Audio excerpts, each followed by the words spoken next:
وسلام على عباده الذين اصطفى أما بعد أعوذ بالله من الشيطان الرجيم بسم الله الرحمن الرحيم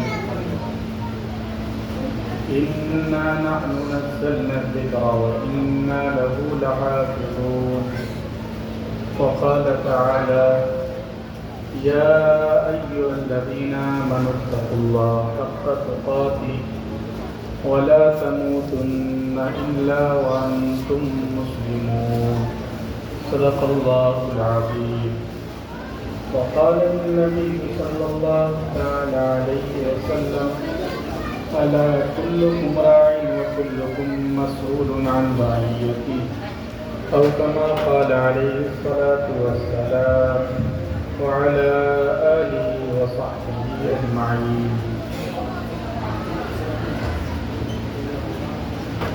گرامی قدر حضرات علماء کرام، معزز سامعین، بزرگوں، دوستوں، دینی بھائیوں اور عزیز بچوں، آج ہم سب کے لیے انتہائی خوشی اور سعادت کی بات ہے کہ ہم لوگ اس وقت ایک انتہائی بابرکت تقریب میں اور پروگرام میں شرکت کر رہے ہیں۔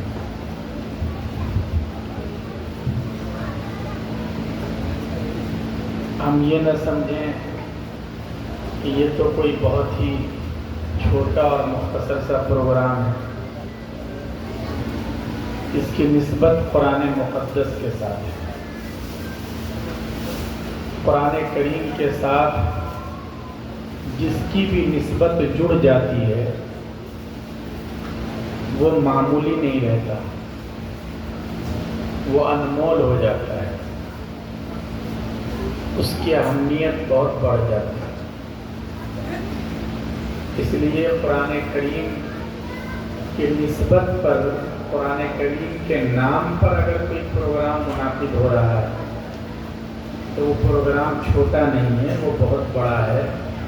اللہ رب العزت کے یہاں فرشتوں کی نگاہ میں اس کی بڑی اہمیت ہے۔ آپ دیکھ لیجئے، جو بھی قرآن کریم کے ساتھ جڑا اور جس کی نسبت بھی قرآن کریم کے ساتھ قائم ہوئی